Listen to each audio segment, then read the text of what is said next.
유정숙 할머니는 올해로 78살이다. 부산 해운대 근처의 작은 아파트에 혼자 살고 있다.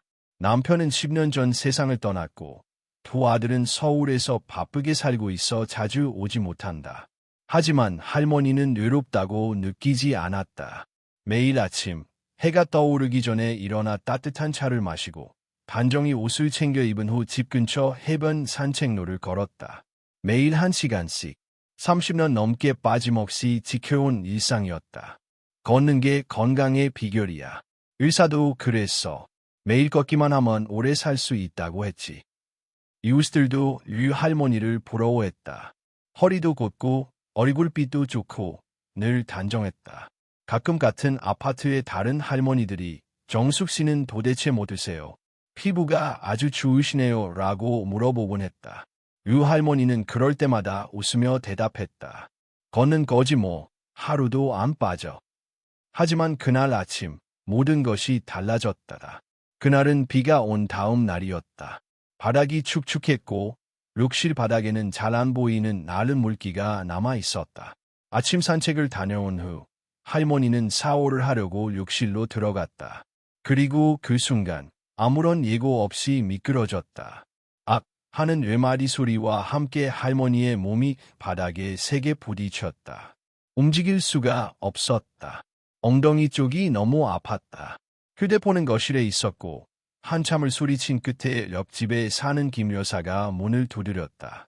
응급차가 오고 병원으로 이송되었다. 검사 결과는 고관절 골절. 의사는 말했다. 수술이 필요합니다. 회복까지 몇 개월은 걸릴 겁니다. 유 할머니는 침대에 누운 채 멍하니 천장을 바라보았다. 눈앞에 자꾸 떠오르는 생각은 하나였다. 왜지? 나는 매일 걸었는데 왜 이런 일이 일어난 거지? 병실 창밖으로 부산 바다가 보였다. 유 할머니는 자신이 해변을 걷던 모습을 떠올렸다. 바닷바람, 모래 냄새, 멀리서 들리던 갈매기 소리. 그 모든 것이 갑자기 너무 멀어졌다. 지금은 화장실도 혼자 갈 수 없는 몸이 되어 있었다. 며칠 뒤 서울에서 아들들이 내려왔다. 큰아들 영호는 침대 옆 의자에 앉아 조심스레 물었다. 엄마, 그동안 혹시 넘어지신 적 있어요? 아니, 한 번도. 나는 항상 조심했어. 그날도 욕실이 미끄러울 줄은 몰랐지. 작은 아들 민호는 스마트폰으로 뭔가를 검색하더니 말했다. 엄마, 이 기사 좀 봐요. 여기 보면 70대 이상이 한 번 넘어지면 절반은 다시 못 걷게 된대요. 그리고 1년 안에 돌아가시는 분도 많대요. 할머니는 아무 말도 하지 않았다. 그 말이 더 두려웠다. 평생 건강하게 살아왔다고 생각했는데 단 한 번의 실수로 모든 것이 무너질 수 있다는 사실이 믿기지 않았다. 며칠 후 병원에서 재활의학과 전문의 김민준 박사가 병실을 방문했다. 그는 88세의 나이에도 여전히 현역으로 활동 중인 의사였다. 그는 유 할머니를 보며 조용히 말했다. 할머니, 걷기만으로는 부족합니다. 할머니는 놀란 눈으로 그를 바라보았다. 걷기는 심장 건강에는 도움이 되지만 나이가 들면 근육이 줄고 균형 감각이 떨어집니다. 그래서 넘어지는 거죠. 단지 걷는 것만으로는 근육을 유지할 수 없습니다. 실제로 매일 1~2%씩 근육이 사라지고 있어요. 그 말은 할머니에게 충격이었다. 평생을 걸으며 건강을 유지해왔다고 믿었는데 그것이 완벽하지 않았다는 것, 그리고 그 결과가 지금의 현실이라는 것. 김 박사는 이어서 말했다. 저는 수천 명의 어르신들을 치료하면서 4가지 운동이 가장 효과적이라는 걸 깨달았습니다. 균형 운동, 근력 운동, 유연성 운동, 유산소 운동. 이 4가지를 꾸준히 하면 다시 일어설 수 있습니다. 할머니는 입술을 앙 다물었다. 마음 깊은 곳에서 뭔가가 일어나는 듯했다. 두려움, 후회, 그리고 작은 희망. 할 수 있을까요? 나도 다시 걸을 수 있을까요? 김 박사는 미소를 지으며 고개를 끄덕였다. 할 수 있습니다. 단, 지금부터는 걷는 것이 아니라 운동하는 것을 하셔야 합니다. 그날 밤, 류 할머니는 병실 불을 끄고 혼자 창밖을 바라보았다. 어둠 속의 바다가 보이지는 않았지만 그녀는 마음속으로 다짐했다. 다시 걷는다. 아니, 다시 살아간다. 그 다짐은 작고 희미했지만 오랜 바다 산책에서 얻은 그녀의 인내심만큼이나 단단했다. 그리고 그것이 그녀의 두 번째 인생의 시작이 되었다. 김민준 박사는 서울에 위치한 한재할 병원의 명예 원장이었다. 그의 이력은 특별했다. 의대를 졸업한 후 60년 넘게 노인 환자만을 치료해온 그는 노화와 관련된 수많은 사례와 데이터를 몸소 경험한 전문가였다. 더 놀라운 것은 그의 나이였다. 88세 18배 나이에도 여전히 아침 6시에 병원에 도착해 오래를 보고 필요한 경우 수술도 직접 집도했다. 유정숙 할머니가 입원한 병원 역시 김 박사가 자문으로 활동하는 병원이었다. 그녀의 수술 소식을 듣고 김 박사는 직접 병실을 찾아왔다. 평소처럼 단정한 흰 가운을 입고 조용한 걸음으로 병실 문을 열었다. 할머니, 괜찮으세요? 할머니는 그를 바라보며 고개를 끄덕였다. 많이 놀라셨죠? 그런데 이런 일이 처음은 아닙니다. 사실 매일 걷기를 하던 분들도 종종 이런 식으로 넘어지곤 하세요. 김 박사는 손에 들고 있던 작은 노트를 꺼내며 말을 이었다. 제가 진료했던 환자 중 절반 이상이 매일 걸었는데 왜 내가 넘어졌을까? 라는 말을 남깁니다. 그 질문은 저에게도 오랫동안 숙제로 남아 있었죠. 정말 걷기만으로는 충분하지 않은 걸까요? 그는 잠시 말을 멈추고 할머니를 바라보았다. 저는 그렇게 생각합니다. 아니, 확신합니다. 걷기만으로는 부족합니다. 할머니는 여전히 혼란스러웠다. 걷기가 건강에 좋다는 건 평생 들어온 이야기였다. 의사들도, 방송도, 친구들도 그렇게 말해왔다. 하지만 지금 자신의 몸은 완전히 무너진 상태였다. 그럼 무엇이 부족했던 걸까요?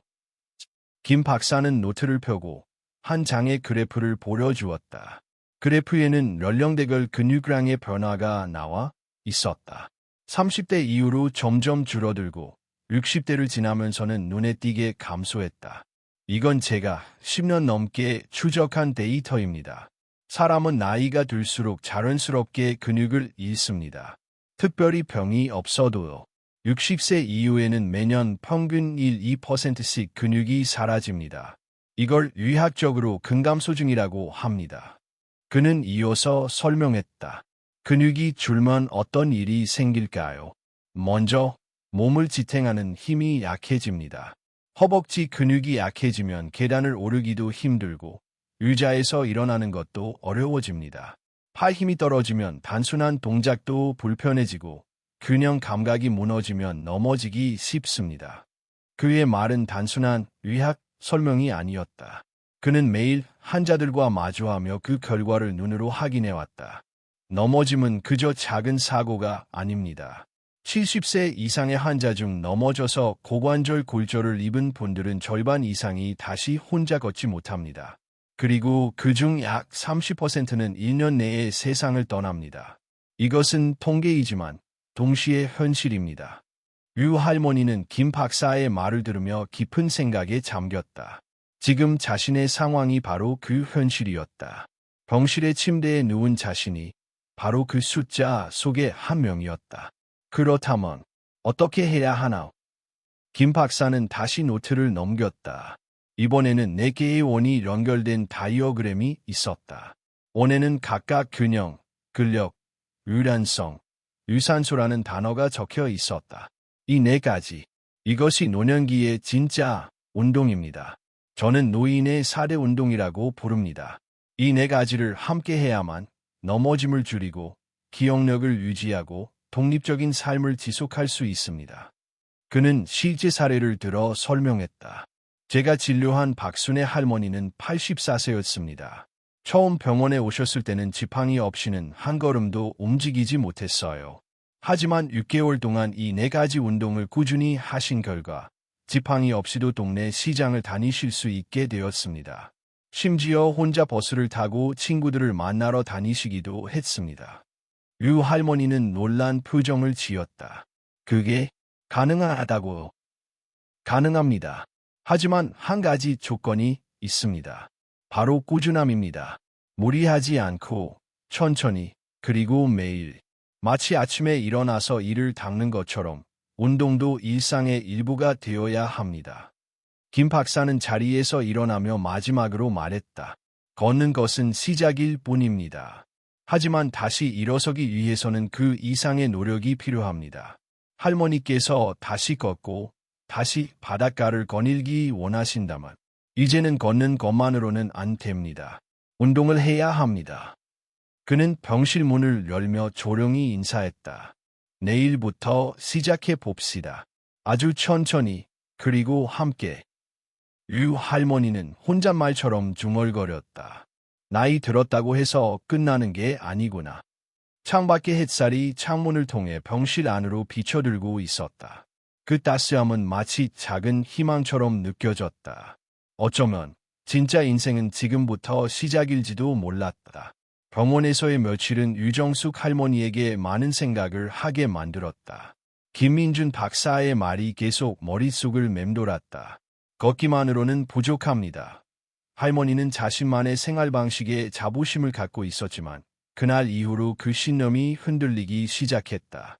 어느 날 오후 병실에 같은 병동에 입원해 있던 김 여사가 찾아왔다. 그녀도 70대 중반의 환자였고 허리 통증으로 입원 중이었다. 두 사람은 금세 친해졌고 서로의 이야기를 나누며 시간을 보냈다. 정숙 씨도 매일 걷기 하셨어요. 그럼 아침마다 해운대까지 걷는 게 내 일상이었죠. 30년은 됐을 거예요. 저도 그래요. 집 앞 공원에서 남편이랑 1시간씩 걸었어요. 의사도 운동하라고 했고 다들 걷기만 해도 건강하다고 하니까요. 이처럼 많은 어르신들은 걷기를 완벽한 운동으로 믿고 있었다. 하지만 그 믿음이 때로는 위험할 수 있다는 사실을 아는 사람은 드물었다. 김민준 박사는 그런 오해들 때문에 오히려 건강을 해치는 경우를 수없이 보아왔다. 그는 세 가지 대표적인 오해를 항상 강조했다. 첫 번째 오해는 걷기만 해도 충분하다는 생각이다. 물론 걷기는 심장 건강에 좋고 스트레스를 줄이며 관절을 부드럽게 해준다. 하지만 나이가 들면 단순히 걷는 것만으로는 빠르게 줄어드는 근육을 유지할 수 없다. 걷기는 유산소 운동의 일종일 뿐 근력이나 균형 감각, 유연성을 향상시키기에는 역부족이다. 매일 걷는다는 말을 들으면 모두가 건강하다고 생각하지만 실제로는 그런 사람들 중 많은 이들이 고관절 골절, 근육 소실, 기억력 저하로 병원을 찾는다. 두 번째 오해는 나이가 많아 운동해도 소용없다는 폭이다. 이 생각은 특히 80세 이상 어르신들에게 흔하다. 이 나이에 무슨 근육이 생기겠어, 이미 늦었어 라는 말로 스스로의 가능성을 닫아버린다. 하지만 김 박사는 수많은 연구와 경험을 통해 그 생각이 틀렸다는 것을 증명해왔다. 미국 보스턴 대학교에서 실시한 연구에 따르면 85세 이상 노인 200명을 대상으로 6개월 동안 근력 운동과 균형 운동을 시행한 결과 근육량이 평균 13% 증가했고 균형 감각은 26% 개선되었다. 나이는 단지 숫자일 뿐 몸은 여전히 변화할 수 있다. 단, 그 변화를 믿고 시작해야 한다. 세 번째 오해는 일상생활에서 움직이면 그것도 운동이다 라는 생각이다. 물론 청소, 빨래, 장보기 등은 몸을 움직이는 활동이다. 하지만 그것은 운동이 아닌 활동에 가깝다. 운동은 목적이 분명하고 계획적으로 일정 시간 동안 반복적으로 실행되는 움직임을 말한다. 예를 들어 의자에서 반복적으로 일어나는 동작, 정해진 시간에 스트레칭을 하는 것 등이 이에 해당한다. 단순히 생활 속 움직임에 의존하는 것만으로는 신체 기능을 유지하기 어렵다. 실제로 가사노동만으로 체력을 유지하려던 많은 어르신들이 허리 디스크, 무릎 통증 등으로 고통을 호소하며 병원을 찾는다. 이러한 오해들이 사회 전반에 퍼져 있는 이유는 어디에 있을까? 그건 바로 정보의 부족과 인식의 문제였다. 방송에서는 걷기 운동만 강조되고 노인을 위한 운동 프로그램도 대체로 산책에만 치중되어 있다. 보건소나 경로당에서 실시하는 운동 교실도 대부분 라디오 체조 수준에 머물러 있다. 김 박사는 이러한 현실을 안타까워하며 다음과 같이 말한다. 우리 사회는 노인을 위한 운동 교육을 거의 하지 않습니다. 그래서 어르신들은 그냥 걷기만 하고 그마저도 아프면 멈춥니다. 결국 근육은 줄고 넘어지고 병원에 오게 되죠. 우리는 이제 새로운 기준을 세워야 합니다. 그가 말하는 새로운 기준이란 무엇일까? 바로 4대 운동의 개념이다. 균형, 근력, 유연성, 유산소. 이 4가지 운동을 함께하면 삶의 질이 눈에 띄게 향상된다. 걷기만 하던 사람들과 비교했을 때 4가지 운동을 병행한 사람들은 다음과 같은 결과를 보였다. 넘어질 확률 38% 감소, 혼자 생활 가능성 42% 증가, 기억력 27% 향상. 이것은 단순한 이론이 아니라 실제 환자들을 통해 입증된 수치였다. 김 박사는 유 할머니에게 말했다. 할머니, 걷기만 해서는 몸 안에서 벌어지는 변화들을 막을 수 없습니다. 지금부터라도 운동을 새롭게 시작하셔야 합니다. 그건 할머니가 다시 일어서기 위한 유일한 길입니다. 유 할머니는 고개를 끄덕였다. 그녀는 이제 단순히 걷는 것이 아니라 진짜 운동을 해야겠다는 생각을 하게 되었다. 그리고 김 박사는 본격적으로 설명하기 시작했다. 어떻게 하면 안전하고 효과적으로 운동을 할 수 있는지, 어떤 동작이 가장 실생활에 도움이 되는지를 말이다. 그의 설명은 이론이 아니라 수천 명의 환자를 직접 보고 겪은 경험에서 나온 실제적인 지침이었다. 다음 날, 류 할머니는 병실에서 간단한 균형 운동을 따라 해보았다. 처음엔 5초도 버티기 힘들었지만 그녀의 표정에는 오랜만에 생긴 목표가 담겨 있었다. 그녀는 느꼈다. 움직인다는 것만으로도 살아있다는 기분이 든다는 것을. 유정숙 할머니는 병원에서의 생활을 통해 운동이라는 단어를 다시 생각하게 되었다. 그녀가 여태까지 해온 것은 그저 움직임이었을 뿐 진짜 운동은 아니었다는 것을 김민준 박사를 통해 깨달았다. 그날 아침 김 박사는 병실에 들어서자마자 간단한 질문을 던졌다. 할머니, 혹시 한쪽 발로 서보신 적 있으세요? 글쎄요. 그렇게 해본 적은 없어요. 에요. 균형 감각을 테스트해보는 가장 기본적인 방법이죠. 지금 여기서 한번 해보시겠어요? 유 할머니는 침대 옆 의자를 잡고 조심스레 한쪽 발을 들어보았다. 채 3초도 되지 않아 중심을 잃고 발을 내디뎠다. 김 박사는 고개를 끄덕이며 말했다. 대부분의 70세 이상 분들이 그렇습니다. 젊을 때는 생각하지도 않던 균형이 나이가 들면 가장 먼저 무너집니다. 실제로 균형 감각은 노화의 영향으로 빠르게 저하된다. 뇌의 전정기관 기능이 둔화되고 근육과 신경 간의 협응이 약해지면서 몸의 중심을 유지하는 능력이 떨어진다. 그 결과는 자명하다. 작은 미끄러짐이나 휘청거림에도 쉽게 넘어지게 되는 것이다. 통계에 따르면 65세 이상의 노인 3명 중 1명은 매년 최소 한 번 이상 넘어지며 그중 많은 수가 병원 치료를 필요로 한다. 넘어짐은 단순한 사고가 아니다. 그것은 자립적인 삶을 위협하는 가장 큰 위험 요소 중 하나이다. 김 박사는 말한다. 균형 감각이 무너지면 삶의 독립성도 함께 무너집니다. 걷지 못하면 외출을 꺼리게 되고 사회적 고립으로 이어지며 결국 우울증과 치매까지 연결될 수 있습니다. 따라서 운동을 시작할 때 가장 먼저 다뤄야 할 영역이 바로 균형이다. 유 할머니도 그 사실을 체감했다. 욕실에서의 작은 미끄러짐이 자신의 삶을 뒤흔들었기 때문이다. 그렇다면 어떤 운동이 균형을 회복시키는 데 도움이 될까? 김 박사는 병실에서 할 수 있는 가장 기본적인 균형 운동부터 알려주었다. 이름하여 한발석이었다. 벽이나 안정적인 의자 옆에 서서 한쪽 다리를 천천히 들어올리고 그 상태를 5초 동안 유지해보세요. 랑손으로 지지하면서도 몸의 중심을 느껴보는 것이 중요합니다. 처음에는 3초도 어렵게 느껴졌지만 류 할머니는 며칠 만에 10초까지 유지할 수 있게 되었다. 작은 성취였지만 그 안에 큰 의미가 담겨 있었다. 이외에도 김 박사는 몇 가지 균형 향상 운동을 추천했다.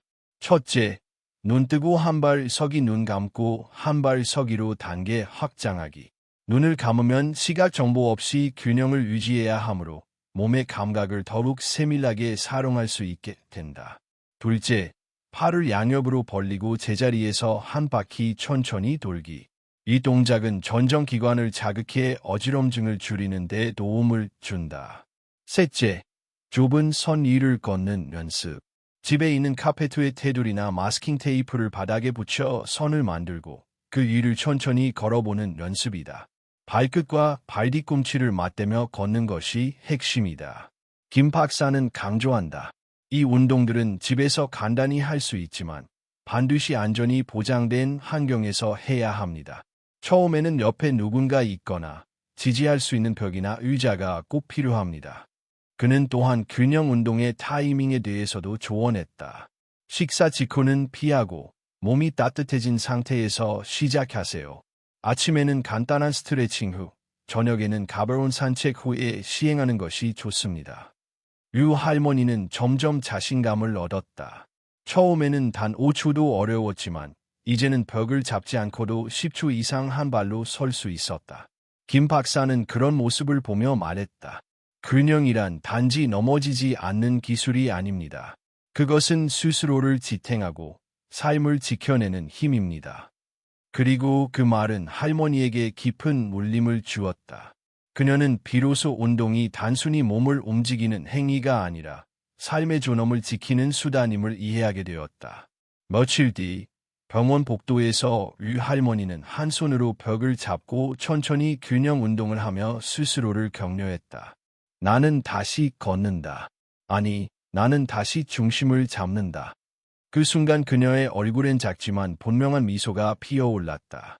그것은 회복의 시작을 알리는 미소였고 그녀의 두 번째 인생이 균형을 되찾기 시작했다는 증거였다. 유정숙 할머니는 균형 운동을 시작한 이후로 조금씩 자신감을 되찾아가고 있었다. 매일 아침 복도에서 한 발 서기를 반복하며 중심을 잡는 연습을 했고 점차적으로 몸의 반응도 좋아졌다.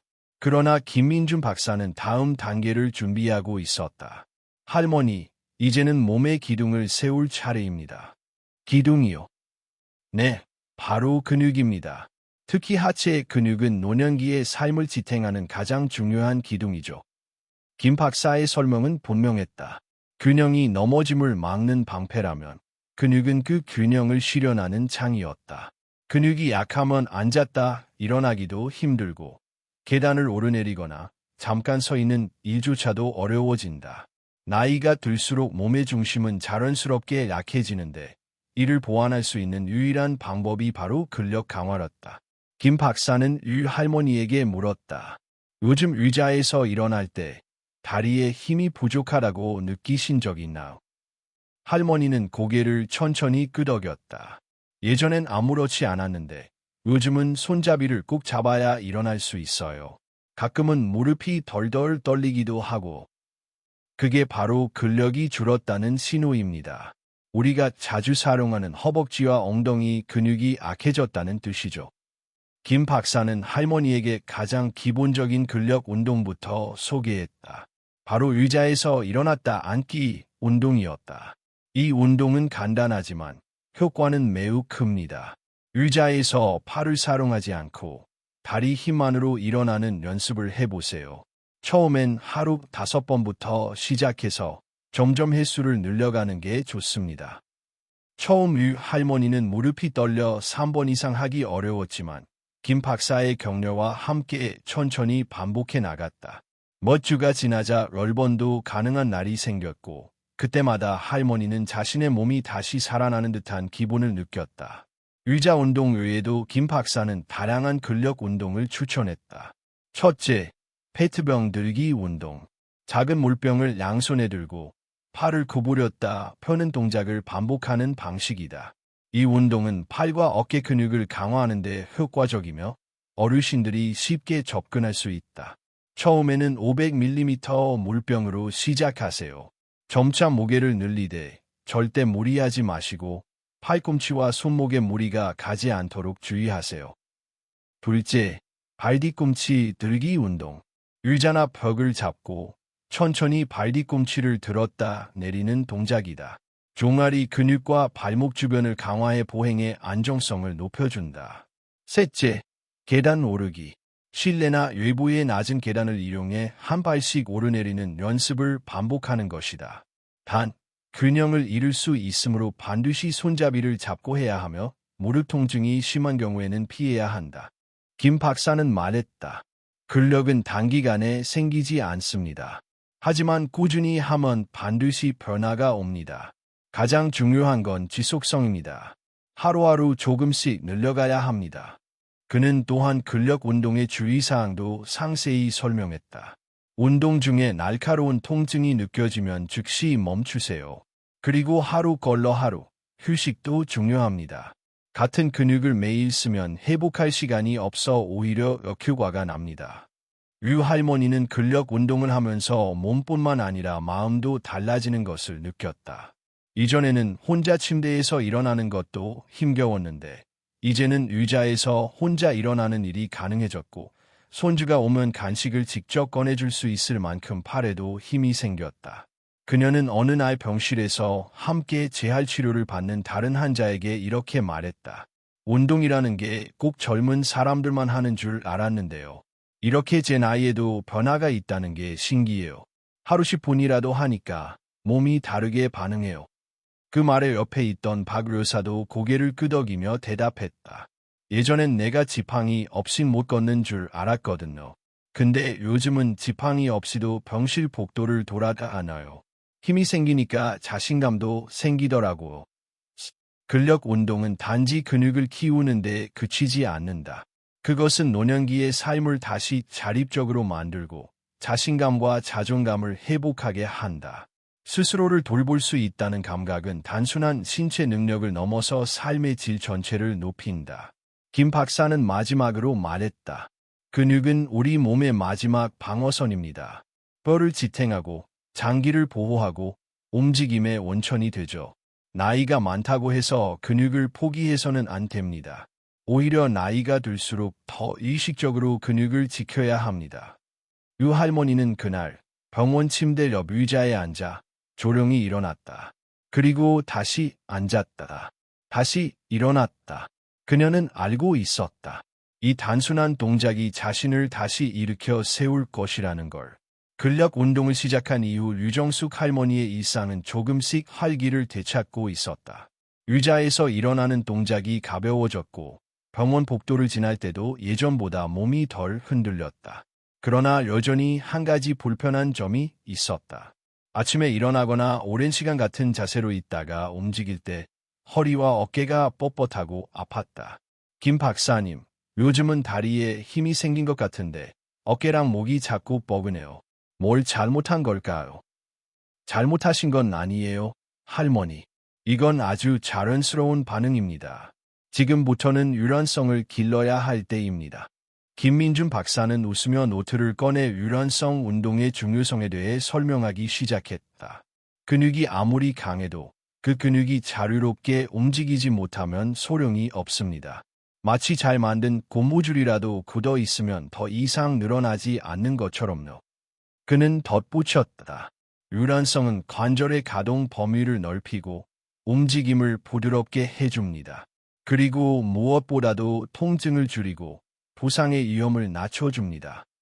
김 박사의 설명에 유 할머니는 고개를 끄덕였다. 실제로 주변에도 관절이 굳어져서 고생하는 사람이 많았다.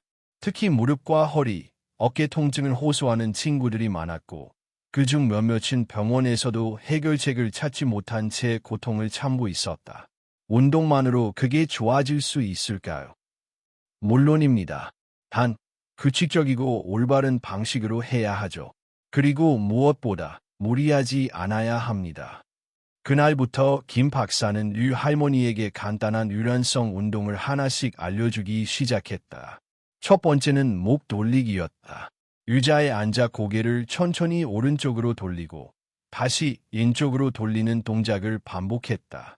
한 바퀴를 도는데 10초 이상 걸리도록 아주 느리게 움직이는 것이 포인트였다. 중간중간 고개를 숙이고 턱을 가슴에 붙였다가 다시 원위치로 돌아오는 동작도 함께 했다.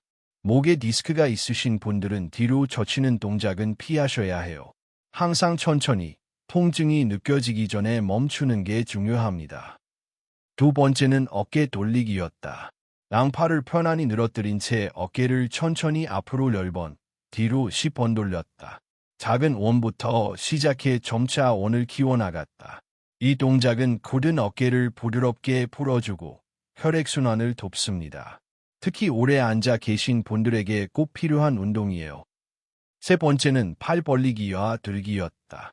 양팔을 앞쪽으로 쭉 뻗은 다음 천천히 위로 들어 올리고 다시 옆으로 벌린 후 아래로 내리는 동작을 반복했다. 숨을 들이마시며 팔을 올리고 내쉬면서 팔을 내리는 것이 중요했다. 호흡과 함께 움직이면 더 큰 효과를 볼 수 있어요. 이건 단순한 스트레칭이 아니라 몸 전체의 리듬을 회복하는 작업입니다. 네 번째는 허리와 다리 뒤쪽을 늘리는 동작이었다. 의자에 앉아 한쪽 다리를 뻗고 발끝을 향해 상체를 천천히 숙이는 방식이다. 허리와 햄스트링이 함께 늘어나며 오래 앉아있던 몸을 부드럽게 풀어준다. 처음에는 발끝까지 손이 닿지 않아도 괜찮아요. 중요한 건 뻗으려는 움직임 자체입니다. 그 외에도 김 박사는 무릎 굽혔다 펴기, 발목 돌리기, 손목 스트레칭 등 일상에서 쉽게 할 수 있는 다양한 유연성 운동을 소개했다. 그는 특히 다음과 같은 상황에서 운동을 병행하라고 강조했다. TV를 보실 때, 전화 통화 중 또는 요리 중 잠깐의 시간이라도 활용하세요. 유연성 운동은 짧게 자주 하는 것이 훨씬 효과적입니다. 유 할머니는 그날부터 하루를 작은 스트레칭으로 채워나가기 시작했다. 아침에는 목과 어깨 돌리기로 시작하고, 점심에는 다리 뻗기와 허리 숙이기, 저녁에는 발목과 손목을 돌리며 하루를 마무리했다. 며칠이 지나자 그녀는 눈에 띄게 몸이 가벼워졌음을 느꼈다. 예전에는 의자에 오래 앉아 있으면 허리가 아팠는데 이제는 오랫동안 친구들과 이야기를 나눌 수 있을 정도였다. 침대에서 일어나는 것도 훨씬 수월해졌다. 유 할머니는 병실에서 새로운 습관을 시작했다. 매일 아침 창가에 앉아 천천히 목을 돌리고 어깨를 풀고 팔을 들어 올리는 것이다. 그 동작들은 마치 아침 햇살을 맞이하는 몸의 인사 같았다. 몸이 부드러워지니까 마음도 덜 굳는 것 같아요. 그녀는 그렇게 말하며 웃었다. 그리고 그 웃음은 예전보다 더 자연스럽고 편안했다. 김 박사는 그녀를 보며 말했다. 유연성은 단지 관절을 위한 것이 아닙니다. 그것은 삶을 더 유연하게 살아갈 수 있게 하는 힘입니다. 딱딱해진 몸이 풀리면 생각도 감정도 함께 부드러워지거든요. 그 말에 유 할머니는 조용히 고개를 끄덕였다. 삶이란 때로는 너무 많은 것을 짊어지느라 굳어버리기 쉽다. 하지만 매일 조금씩 부드럽게 몸을 풀어주는 것만으로도 다시 가벼워질 수 있다는 것을 그녀는 몸으로 느끼고 있었다. 유정숙 할머니는 근력과 유연성 운동을 통해 일상에서의 불편함이 줄어들고 있다는 것을 실감하고 있었다. 몸이 점점 가벼워지고 관절의 뻣뻣함도 많이 완화되었다. 그러나 김민준 박사는 아직 한 가지 중요한 요소가 남아있다고 말했다. 할머니, 몸이 잘 움직이고 유연해졌다면 이제 심장과 폐도 함께 움직여야 합니다. 심장과 폐요. 저는 고혈압이 있어서 무리한 운동은 좀 걱정돼요. 맞아요. 그래서 더 조심해서 그리고 더 꾸준히 유산소 운동을 해야 합니다. 김 박사는 유산소 운동의 필요성에 대해 설명하기 시작했다. 유산소 운동은 혈액순환을 원활하게 하고 심장과 폐 기능을 강화시켜 줍니다. 또 혈압 조절에도 큰 도움이 되죠. 하지만 무엇보다 중요한 건 이 운동이 뇌에도 긍정적인 영향을 준다는 사실입니다. 실제로 여러 연구에서 유산소 운동은 노인성 치매 예방에 효과적이라는 결과가 발표되었다. 꾸준히 유산소 운동을 한 고령자들은 그렇지 않은 사람들에 비해 기억력 유지와 집중력 면에서 훨씬 뛰어난 결과를 보였다. 김 박사는 유 할머니에게 물었다. 할머니, 최근 들어서 깜빡하는 일이 많아졌다고 느끼신 적 있으세요? 가끔 있어요. 냉장고 문을 열고 뭘 꺼내려고 했는지 잊어버리거나 약 먹는 시간을 놓치기도 하고요. 그게 바로 뇌의 활동성이 떨어지고 있다는 신호일 수 있어요. 유산소 운동은 그런 뇌의 흐름을 다시 살리는 데 정말 효과적입니다. 그날부터 김 박사는 유 할머니에게 가벼운 유산소 운동을 시작하도록 권유했다. 첫 번째는 빠르게 걷기였다. 기존에 하시던 산책보다는 조금 더 빠른 속도로 걸어보세요. 팔을 크게 흔들고 발걸음을 약간 넓게 하세요. 숨이 약간 찰 정도가 가장 이상적인 강도입니다. 시간은 얼마나 해야 하나요? 하루 30분이 이상적이지만 처음엔 10분씩 3번 나눠서 해도 됩니다. 중요한 건 매일 한다는 거예요. 병원 주변 산책로를 천천히 걷던 유 할머니는 이제 팔을 흔들며 조금 더 힘있게 걸었다. 처음에는 숨이 차고 발이 쉽게 피로해졌지만 며칠이 지나자 10분 이상도 무리 없이 걸을 수 있게 되었다. 두 번째는 고정식 실내 자전거 타기였다. 병원 재활센터에는 실내 자전거가 설치되어 있었고 보호 장치가 잘 마련되어 있어 어르신들도 안전하게 사용할 수 있었다. 이 운동은 무릎에 무리가 적고 넘어질 위험도 없어요. TV를 보면서 천천히 페달을 밟아보세요. 10분만 해도 충분합니다. 유 할머니는 자전거를 탈 때마다 심장이 조금 더 강해지고 있다는 느낌을 받았다. 특히 운동 후 가슴이 편안해지고 밤에 더 깊이 잠들 수 있었다. 세 번째는 물속 걷기였다. 퇴원 후 유 할머니는 동네 복지관의 실버 수영장에서 주 2회 물속 걷기 프로그램에 참여하게 되었다. 물의 저항을 받으며 걷는 이 운동은 관절에 무리가 가지 않으면서도 유산소 효과가 뛰어났다. 물속에서 몸을 움직이니까 훨씬 가볍고 관절도 덜 아프네요. 그녀는 웃으며 말했다. 이러한 유산소 운동은 단순히 심장과 폐를 위한 것 이상이었다.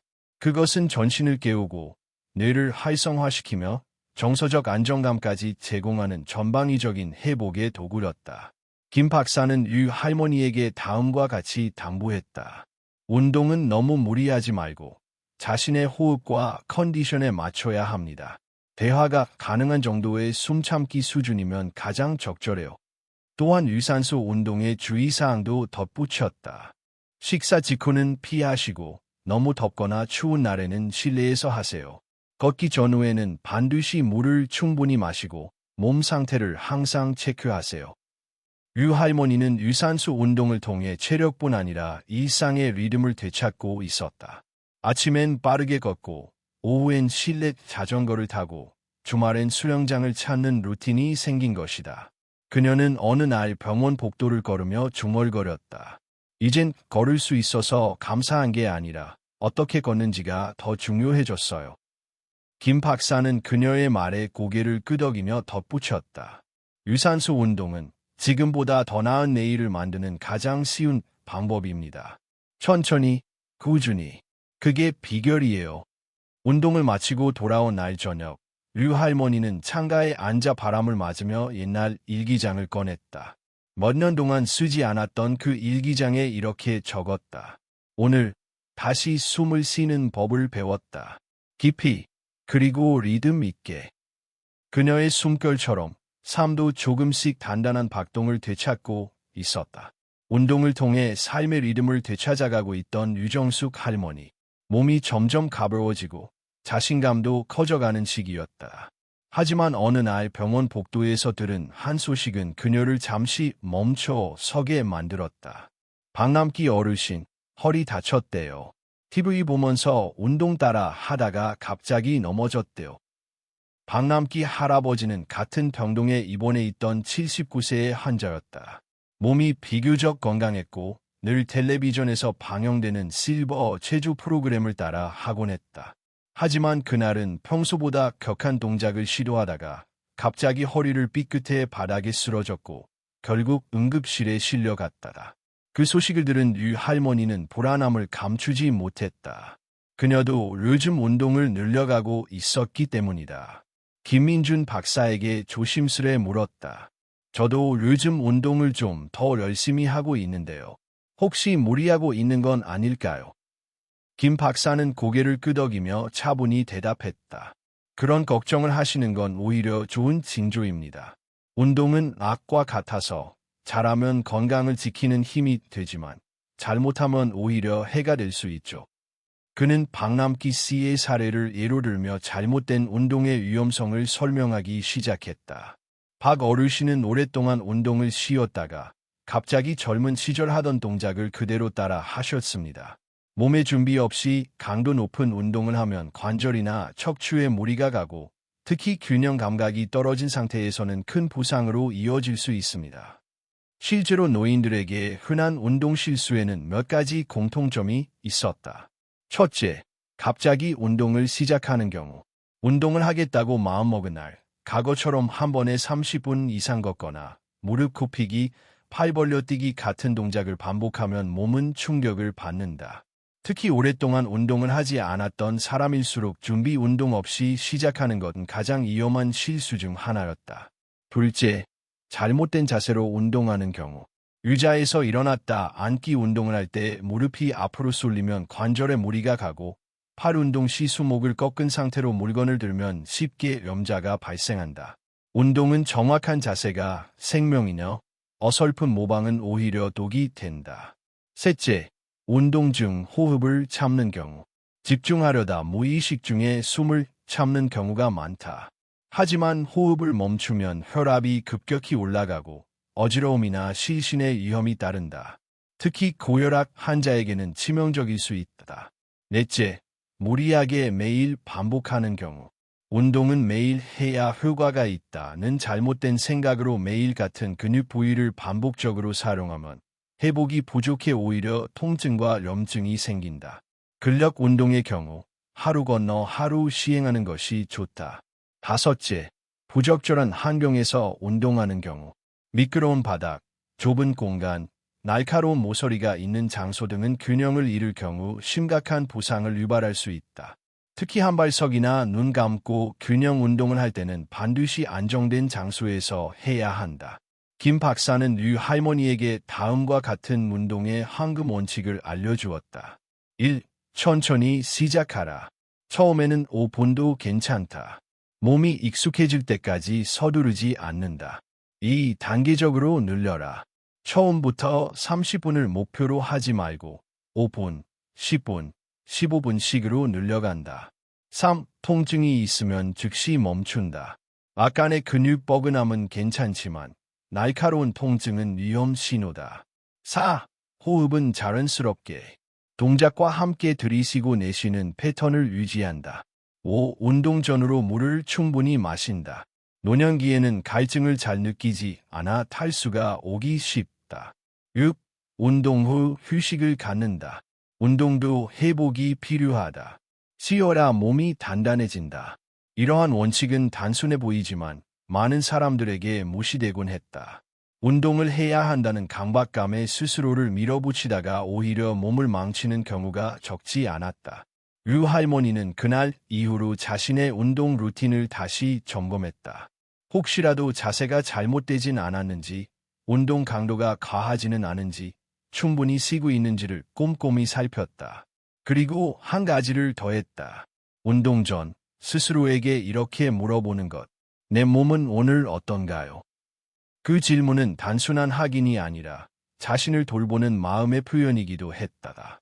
어느 날 병원 복도에서 마주친 김 박사는 유 할머니의 달라진 태도를 보고 미소 지으며 말했다. 이제 진짜 운동을 하고 계시네요. 몸을 이해하고 존중하면서 하는 운동이야말로 가장 강한 힘을 만들어냅니다. 유 할머니는 그 말에 고개를 끄덕이며 대답했다. 운동은 누가 시켜서 하는 게 아니라 내가 나를 아끼는 방식이더라고. 그녀는 더 이상 얼마나 많이 했는가가 아니라 얼마나 올바르게 했는가를 중요하게 생각하고 있었다. 그리고 그것이 바로 노년기 운동의 진짜 시작이었다. 유정숙 할머니는 병원 생활이 길어지면서 다양한 사람들을 만났다. 누군가는 아픈 몸을 안고 좌절했고 또 다른 누군가는 포기하지 않고 매일 운동을 통해 삶의 변화를 만들어가고 있었다. 그들을 보며 유 할머니는 생각했다. 이 나이에도 이렇게 달라질 수 있구나. 나도 할 수 있다.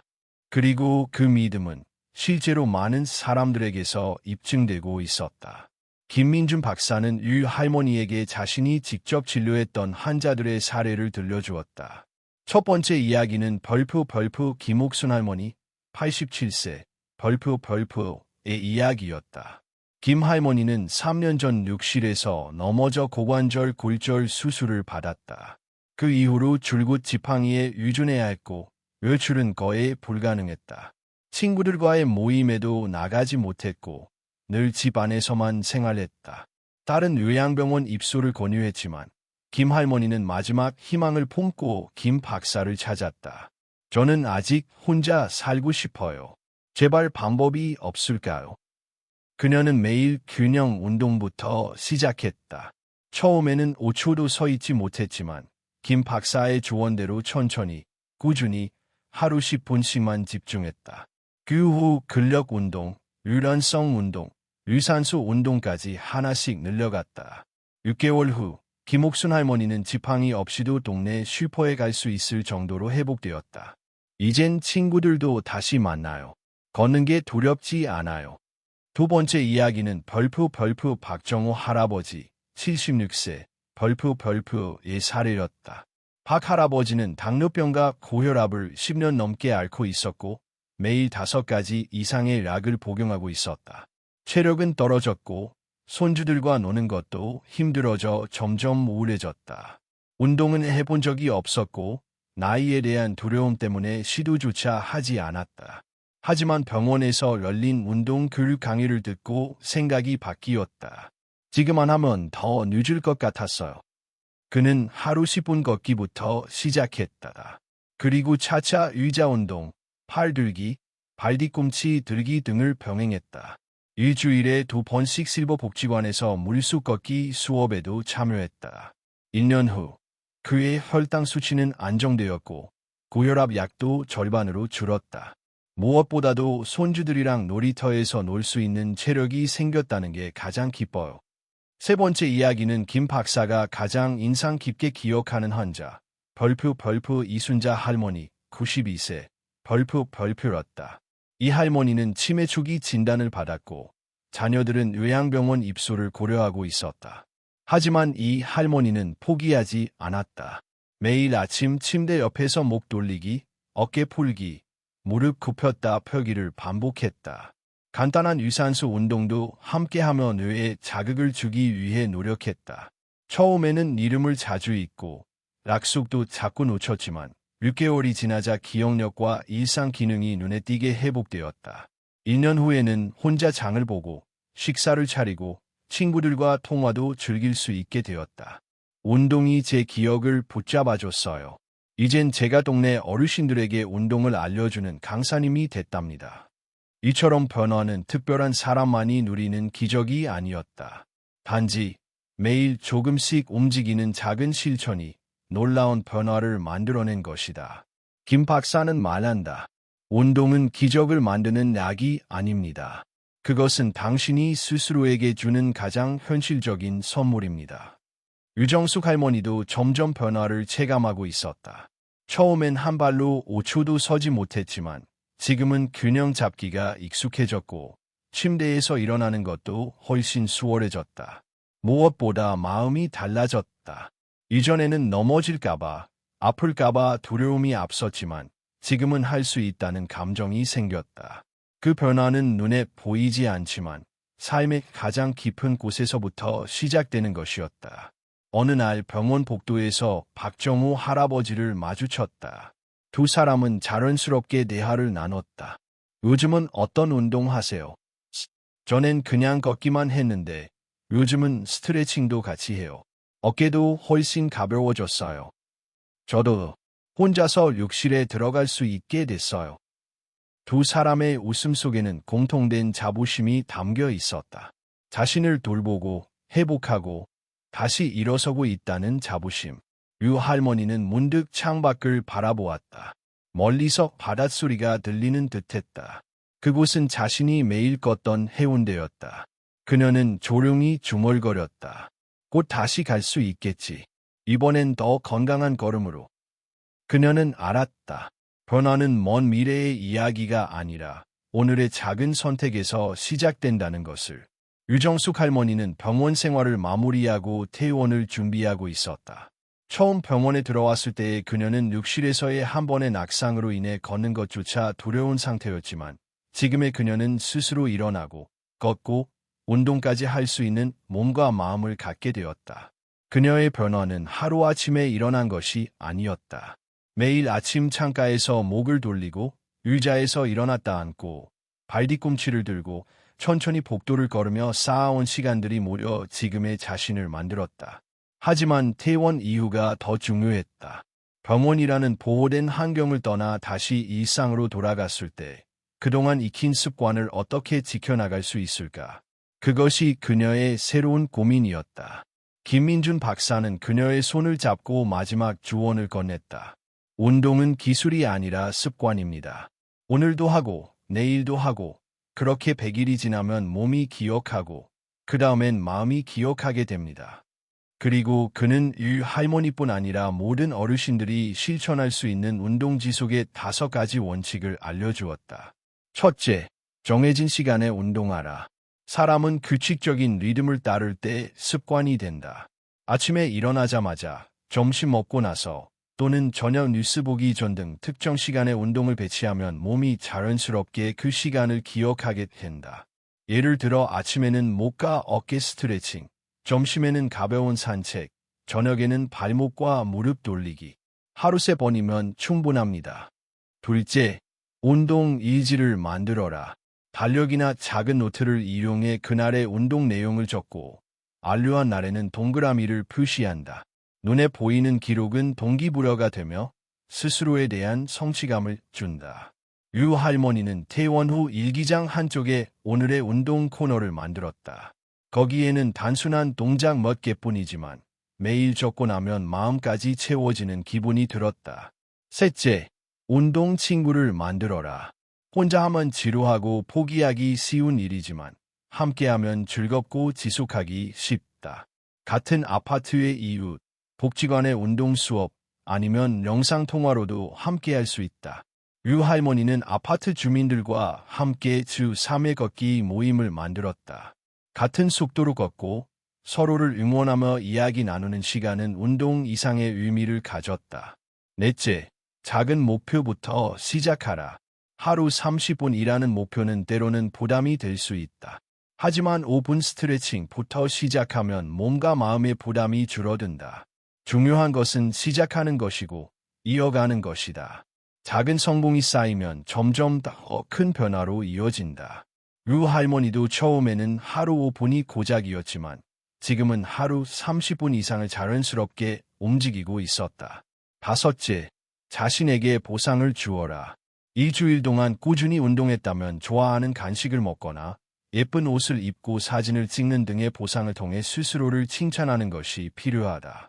몸이 아닌 마음을 위한 보상이 습관 형성에 매우 중요하다. 이번 주 운동 다 했으니까 내일은 공원 벤치에서 책 한 권 읽어라지. 그런 작은 즐거움은 다시 운동을 하게 만드는 힘이 된다.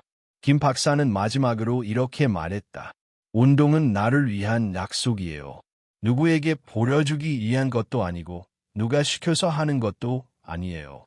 오늘 내가 나를 위해 한 걸음 내딛는 것이죠. 유 할머니는 고개를 끄덕이며 대답했다. 예전에는 남들이 걷는 걸 부러워했어요.